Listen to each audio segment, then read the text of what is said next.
केरल की रहने वाली अतुल्य शेखर एक मासूम लड़की, जिसके ख्वाब अभी बस शुरू ही हुए थे। लेकिन किस्मत ने जैसे उसके सारे ख्वाबों पर एक झटके में फुल स्टॉप लगा दिया। जब वो सिर्फ 17 या 18 साल की थी, तभी उसके घरवालों ने उसकी शादी तय कर दी, यूएई में रहने वाले सतीश शंकर नाम के एक शख्स से। सतीश उम्र में उससे पूरे 10 साल बड़ा था। लेकिन सबसे दर्दनाक बात यह थी कि जब यह रिश्ता तय हुआ, उस वक्त अतुल्य अपने 12वीं बोर्ड के एग्जाम दे रही थी। इमेजिन करो, एक तरफ किताबें, सपने और करियर, और दूसरी तरफ शादी का मंडप। अतुल्य के मन में सवालों का तूफान था। क्या यही उसकी जिंदगी है? क्या अब उसके सारे ख्वाब किसी और के नाम कर दिए जाएंगे? लेकिन वो चाहकर भी कुछ नहीं बोल पाई, क्योंकि उस वक्त उसके घरवालों के लिए समाज की इज्जत उसकी खुशियों से कहीं ज्यादा जरूरी थी। और आखिरकार उसने भी चुपचाप अपने हिस्से का दर्द निगल लिया और सतीश से शादी के लिए हां बोल दी। ये फैसला उसके दिल से नहीं, बल्कि दबाव में लिया गया था। अतुल्य शेखर के माता पिता ने जब अपनी बेटी की शादी सतीश शंकर से तय की थी, तब उन्होंने सोचा था कि सब कुछ परफेक्ट रहेगा। उन्होंने सतीश को दहेज में मोटरसाइकिल और सोना भी दिया था, ताकि उनकी बेटी को ससुराल में कभी ताने ना सुनने पड़े और वह अपने पति के साथ खुशहाल जिंदगी जी सके। लेकिन उन्हें क्या पता था कि वो अपनी बेटी को खुशियों की नहीं, बल्कि दर्द और तकलीफों की एक ऐसी दुनिया में भेज रहे हैं जहां से वापस लौटना आसान नहीं होगा। अतुल्य कोई बहुत ब्रिलियंट स्टूडेंट नहीं थी, पर उसके सपने छोटे भी नहीं थे। वो चाहती थी कि अपनी पढ़ाई पूरी करे, खुद के पैरों पर खड़ी हो और एक दिन अपने नाम से जानी जाए। उसे बीए मलयालम में एडमिशन मिल गया था और उसकी आंखों में अपने फ्यूचर की एक साफ तस्वीर थी। लेकिन तभी सतीश ने उस तस्वीर पर शक की काली स्याही फेर दी। सतीश को लगता था कि अगर अतुल कॉलेज जाएगी तो वहां किसी और से रिलेशन बना सकती है। वो इतना ज्यादा पॉजेसिव था कि उसने खुद ही उसके लिए एक प्राइवेट कॉलेज चुना, ताकि अपने दोस्तों के जरिए उस पर नजर रख सके। सोचो जरा, शादी से पहले ही अगर कोई किसी को इस हद तक कंट्रोल करने लगे तो शादी के बाद क्या हाल होगा। लेकिन उस वक्त अतुल्य ने कुछ नहीं कहा। उसने चुपचाप उसकी हर बात मान ली, क्योंकि वो अपने परिवार को दुखी नहीं करना चाहती थी। साल 2014 में जब सतीश यूएई से इंडिया आया, तब अतुल्य ने ग्रेजुएशन के दूसरे साल में ही कॉलेज छोड़ दिया और उसी साल दोनों की शादी हो गई। कुछ महीने तक सब कुछ ठीक चला। शादी के एक साल बाद अतुल्य मां बनी, एक प्यारी सी बेटी आराध्या की। बेटी की मुस्कान में उसे अपनी सारी परेशानियां भुलाने का सुकून मिलता था। लेकिन वक्त का रंग जल्दी बदल गया।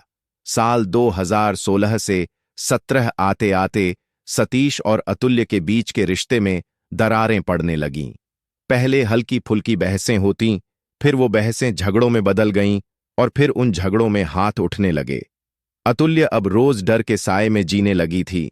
उसके सपने अब सिर्फ बेटी को लेकर थे कि किसी तरह वो आराध्या को इस माहौल से दूर ले जाए। आखिर एक दिन हिम्मत जुटाकर अतुल्य अपने मायके लौट आई।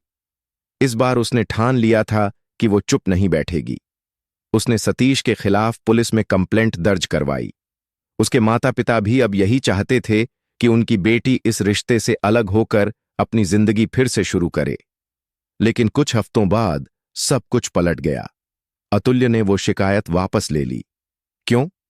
ये किसी को ठीक से नहीं पता, लेकिन शायद सतीश ने वही किया जो ऐसे लोग हमेशा करते हैं। माफी मांगी, झूठा प्यार जताया और झूठे वादे किए। उसने कहा कि वो बदल जाएगा, कि वो अपनी बेटी और बीवी के बिना नहीं रह सकता। और शायद अतुल्य ने एक बार फिर दिल से माफ कर दिया, क्योंकि अब वो सिर्फ पत्नी नहीं, एक मां भी थी। शायद अतुल्य अपने पति का हर जुल्म सिर्फ इसलिए सह रही थी क्योंकि वो अब सिर्फ एक औरत नहीं, एक मां बन चुकी थी। वो जानती थी कि एक मां के लिए बच्चे की परवरिश किसी जंग से कम नहीं होती। उसने सोचा होगा, अगर वो सतीश से अलग हो गई तो घर का खर्च कैसे चलेगा? बेटी की पढ़ाई, स्कूल की फीस, कपड़े, दवा, ये सब अकेले कैसे संभालेगी? और शायद इसी मजबूरी ने उसे फिर से उसी आग में धकेल दिया जिससे वो एक बार निकल चुकी थी। उसने सतीश को माफ कर दिया, क्योंकि उसके पास अब कोई और रास्ता नहीं था। कुछ वक्त बाद उसने अपनी जिंदगी को दोबारा ट्रैक पर लाने की कोशिश की। उसने मदुरई कामराज यूनिवर्सिटी से डिस्टेंस एजुकेशन का कोर्स ज्वाइन कर लिया। ये उसके लिए एक छोटी सी उम्मीद थी, एक कोशिश खुद को दोबारा खड़ा करने की। और रिपोर्ट्स के मुताबिक इस कोर्स का खर्चा सतीश ने ही उठाया था। अतुल्य को लगा शायद अब सब ठीक हो रहा है, शायद अब उसका पति सच में बदल गया है। लेकिन किसे पता था कि ये उम्मीद ही एक दिन उसकी सबसे बड़ी गलती बन जाएगी। अतुल्य और उसकी बेटी आराध्या दोनों के पास यूएई का रेजिडेंट वीजा था, लेकिन करीब 2 साल पहले दोनों ने मिलकर यह फैसला किया कि आराध्या फिलहाल केरल में ही अपने नाना नानी के पास रहेगी ताकि उसकी पढ़ाई में कोई रुकावट न आए। अतुल्य ने सोचा था कि वो यूएई जाकर कुछ साल काम करेगी, थोड़ा पैसा बचाएगी, फिर बेटी को अपने पास बुला लेगी। साल 2023 में वो सतीश के पास शारजा पहुंची। सतीश वहीं रहता था। यूएई में अतुल्य की जिंदगी थोड़ा बदलने लगी थी। उसकी छोटी बहन भी वहीं उसी शहर में रहती थी। अतुल्य ने एक कंपनी में जॉब भी शुरू कर दी थी। जिंदगी धीरे धीरे पटरी पर लौटती दिख रही थी, लेकिन किस्मत के पास उसके लिए कुछ और ही लिखा था। जुलाई 2025 में उसे एक मॉल में नई जॉब मिलने वाली थी। एक नया मौका, एक नया चैप्टर। नई जॉब शुरू होने से एक दिन पहले उसका बर्थडे था। उसने अपनी बहन के साथ वह दिन बहुत खुश होकर मनाया था। वो मुस्कुरा रही थी, हंस रही थी, प्लान बना रही थी कि कल से नई शुरुआत होगी। लेकिन अगली सुबह 19 जुलाई, वो तारीख जिसने सब कुछ बदल दिया। जिस दिन उसे नई नौकरी पर जाना था, उसी दिन उसकी लाइफ हमेशा के लिए खत्म हो गई। अतुल्य अपने कमरे में लाइफलेस पाई गई, सीलिंग फैन से लटकती हुई। पुलिस ने इसे सुइसाइड बताया, लेकिन यह सुनकर उसके परिवार की दुनिया उजड़ गई। उनके लिए यह नामुमकिन था कि अतुल्य खुद अपनी जान ले ले। उसके माता पिता का कहना था कि उनकी बेटी कभी ऐसा कदम नहीं उठा सकती, क्योंकि वो अपनी बेटी आराध्या से बेहद प्यार करती थी। वो उसके बिना एक पल भी नहीं रह सकती थी, फिर उसे यूं हमेशा के लिए छोड़ कैसे सकती है। लेकिन जब अतुल्य के परिवार ने पुलिस को कुछ फोटो और वीडियो दिखाए, तो पूरी कहानी पलट गई। उन विजुअल्स में ऐसे मार्क्स, ऐसी डिटेल्स थीं जो साफ बता रही थीं कि ये खुदकुशी नहीं, एक प्लान्ड मर्डर था। शायद उसे मारकर लटकाया गया था ताकि सबको लगे कि उसने खुद अपनी जान ली। वीडियोज में जो कुछ नजर आया, उसने पूरी कहानी की दिशा ही बदल दी। उनमें साफ दिख रहा था कि सतीश न सिर्फ अतुल्य को मानसिक रूप से तोड़ रहा था, बल्कि शारीरिक रूप से भी उसे टॉर्चर कर रहा था। किसी वीडियो में वह बच्चों जैसी आवाज में बात करता, किसी में हंसता हुआ दिखता, लेकिन इसी बीच वह अचानक गुस्से में आकर अतुल्य को कुर्सी से डराता, उस पर चिल्लाता। वो एक अजीब सा मिक्स था, हंसी, डर और हिंसा का। और जब ये वीडियो सोशल मीडिया पर वायरल होने लगे, तो लोगों की निगाहें सीधे सतीश पर टिक गईं। हालांकि कुछ लोगों ने यह कहकर सतीश का बचाव करने की कोशिश की कि वो तो बस मजाक कर रहा था, कपल्स अक्सर ऐसे मजेदार मूड में बिहेव करते हैं। लेकिन जो वीडियो गौर से देखे गए, उनमें सच्चाई कुछ और थी। अतुल्य के चेहरे पर हंसी नहीं थी, उसकी आंखों में सिर्फ डर था, दर्द था। और उस दर्द की गहराई इतनी थी कि उसने खुद उन वीडियो को रिकॉर्ड करके अपने परिवार को भेजा था। कोई इंसान ऐसा क्यों करेगा अगर सब कुछ नॉर्मल होता? अब सवाल यही उठने लगा, क्या अतुल्य ने डर, हिंसा और लगातार मिल रहे ट्रॉमा से तंग आकर खुद अपनी जान ले ली थी? या फिर सतीश ने उसे मारकर इस पूरे मामले को सुसाइड का रूप देने की कोशिश की? इस सवाल ने पूरे केरल और यूएई में हंगामा मचा दिया। अतुल्य के परिवार ने तुरंत सतीश के खिलाफ पुलिस में कंप्लेंट दर्ज करवाई। उन्होंने बताया कि सतीश एक अल्कोहलिक था, जो शराब के नशे में अक्सर उसे पीटता था, अपमानित करता था और दहेज की मांग करता रहता था। जबकि शादी के वक्त अतुल्य के परिवार ने उसे मोटरसाइकिल, सोना और बहुत कुछ दिया था। फिर भी सतीश की लालच खत्म नहीं हुई। अतुल्य के पिता ने एक ऐसा किस्सा बताया जिसने सबको हिला दिया। उन्होंने कहा कि साल 2024 में जब वो अपनी बेटी से मिलने यूएई गए थे, तब उन्होंने अपनी आंखों से देखा कि सतीश कैसे नशे में अतुल्य को पीट रहा था। उन्होंने खुद जाकर बीच बचाव किया, लेकिन हालात इतने बिगड़ गए थे कि वो अतुल्य को लेकर अपनी छोटी बेटी के फ्लैट चले गए। यही वो बहन थी जिसके साथ अतुल्य ने अपनी जिंदगी का आखिरी बर्थडे मनाया था।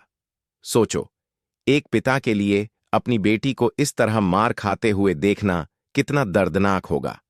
उन्होंने उस वक्त भी अतुल्य से कहा था, उसे छोड़ दो, तलाक ले लो, हमारे साथ वापस केरल चलो। लेकिन अतुल्य हमेशा वही जवाब देती, पापा, वो माफी मांग लेता है, शायद अब बदल जाएगा। और यही शायद उसकी सबसे बड़ी गलती थी। हर बार वही सिलसिला, रात में झगड़ा, सतीश का नशे में हिंसक होना, अतुल्य का रोना, और फिर सुबह सतीश की माफी, झूठे वादे, झूठे प्यार के शब्द। अतुल्य फिर पिघल जाती और वही चक्र दोबारा शुरू हो जाता। अतुल्य अपनी मां से हर छोटी बड़ी बात शेयर करती थी।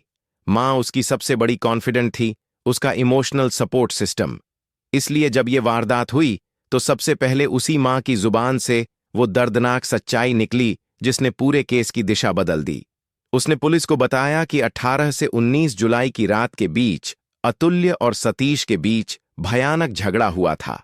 उस रात सतीश ने न सिर्फ चिल्लाकर उसे गालियां दीं, बल्कि उसका गला दबाया, उसके पेट पर बेरहमी से लातें मारीं और फिर गुस्से में एक प्लेट उठाकर उसके सिर पर दे मारी। अतुल्य के परिवार वालों का कहना था कि उसी वक्त उनकी बेटी की सांसें थम गई थीं और बाद में सतीश ने पूरे सीन को सुसाइड जैसा दिखाने की कोशिश की।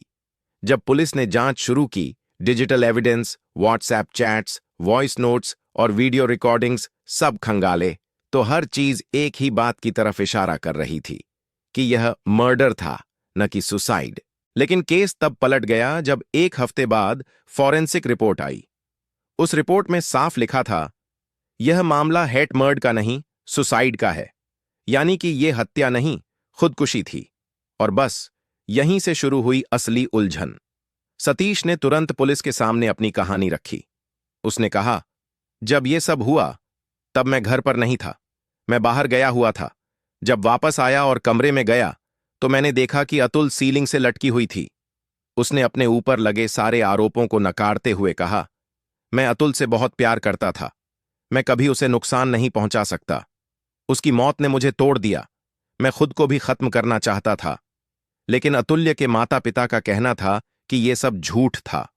उन्होंने पुलिस को कई फोटो, वीडियो और चैट रिकॉर्डिंग्स दीं, जिनमें साफ दिखता था कि सतीश लगातार अतुल्य को टॉर्चर कर रहा था, कभी मारपीट, कभी गाली, कभी धमकी। कई वीडियो में तो वो साफ नजर आता है कि सतीश की मानसिक हालत भी कुछ ठीक नहीं थी। उसके चेहरे पर एक अजीब सा एग्रेशन था जो किसी भी पल कुछ भी कर गुजरने को तैयार लगता था। जब पुलिस ने इन वीडियोज और फोटो को लेकर सतीश से पूछताछ की तो उसने खुद को बचाने के लिए वही पुराना खेल खेला। वो तो मजाक था, मैं उसे बस डरा रहा था, मैं उसे कभी सच में हर्ट नहीं करता। लेकिन सच्चाई ये थी कि उन वीडियोज में जो डर अतुल्य की आंखों में था वो किसी मजाक का डर नहीं था, वो मौत का डर था। उसने कहा था, मैं उसे इसलिए मारता था क्योंकि मैं उससे बहुत प्यार करता था, वो मेरी थी और हमेशा मेरी ही रहेगी। ये लाइन सुनकर पुलिस भी कुछ पल के लिए चुप रह गई, क्योंकि किसी के प्यार की इतनी भयानक परिभाषा शायद ही किसी ने सुनी हो। ये बयान सिर्फ एक कन्फेशन नहीं था, ये उस दिमाग की झलक थी जो प्यार और पजेशन के बीच की लाइन ही भूल चुका था। सतीश का कहना था कि हां, उसने अतुल के साथ कई बार मारपीट की थी, लेकिन वो सब तब जब वो ड्रिंक कर चुका होता था। वो कहता है कि अब उसे अतुल्य से कोई शिकायत नहीं, क्योंकि Atulya also loved me equally. बस गुस्से में वो खुद पर कंट्रोल नहीं रख पाती थी। लेकिन फिर उस दिन क्या हुआ था, वो सवाल आज भी हवा में लटका हुआ है। सतीश का कहना है कि उस दिन या तो अतुल्य ने उसे डराने के लिए कोई स्टंट किया था या फिर उस कमरे में कोई और भी था। जिस रूम में अतुल्य की मौत हुई वहां का सीन कुछ अजीब था। बेड अपनी जगह से खिसका हुआ, फर्श पर खून के निशान और उसी कमरे में मिला एक चाकू और एक मास्क। और सबसे बड़ा क्लू, अतुल्य के हाथ में मिला एक बटन जो सतीश का नहीं था। तो फिर सवाल उठता है, उस रात उस कमरे में और कौन था? कहानी यहीं खत्म नहीं होती, क्योंकि यह कपल विदेश में रहता था और इसीलिए केरल पुलिस खुद जाकर उस फ्लैट से सबूत नहीं जुटा सकी। लेकिन उन्होंने सतीश को भारत बुलाकर पूछताछ का प्लान बनाया। अगस्त 2025 में जैसे ही सतीश त्रिवेंद्रम एयरपोर्ट पर लैंड हुआ, पुलिस पहले से तैयार थी। उन्होंने उसे वहीं से हिरासत में ले लिया। अब यह पूरा मामला स्टेट क्राइम ब्रांच के पास है और इन्वेस्टिगेशन अभी भी जारी है। पर सच्चाई यह है कि यह कहानी सिर्फ अतुल्य और शशि की नहीं, यह उस बीमारी की कहानी है जो आज भी हमारे समाज में जिंदा है, जहां डोमेस्टिक वायलेंस को लोग लव का इंटेंस वर्जन समझते हैं, जहां मारना, चिल्लाना और कंट्रोल करना भी इश्क का हिस्सा मान लिया जाता है। अतुल्या की जिंदगी छोटी थी, लेकिन वो नई शुरुआत करने वाली थी, अपने 10 साल की बेटी आराध्या के साथ। पर किस्मत ने जैसे सब छीन लिया। अब आराध्या ने न सिर्फ अपनी मां खो दी, बल्कि शायद अपने पिता को भी, क्योंकि जब कोई केस किसी दूसरे देश में होता है तो न्याय तक पहुंचना आसान नहीं होता। शायद सच्चाई वहां की फाइलों में खो जाए, शायद सबूत वक्त के साथ मिट जाएं, लेकिन एक उम्मीद अब भी बाकी है कि अतुल्या को जस्टिस मिले, ताकि लोग समझ सकें कि प्यार कभी दर्द का नाम नहीं होता और किसी की जान लेने को कोई इश्क नहीं कह सकता। दोस्तों, यह था क्राइम डायरीज का एक और खौफनाक अध्याय। अगर आपको हमारी मेहनत पसंद आई है तो कृपया इस वीडियो को लाइक और शेयर करें। अगर आपने क्राइम डायरीज चैनल को अभी तक सब्सक्राइब नहीं किया है तो कृपया जल्दी से चैनल को सब्सक्राइब कर लें। हमारी नवीनतम वीडियो की अपडेट के लिए बेल आइकॉन दबाएं और नोटिफिकेशन भी ऑन करें। क्राइम की दुनिया से जुड़ी ऐसी ही सच्ची कहानियों के लिए हमारे साथ जुड़े रहें। धन्यवाद।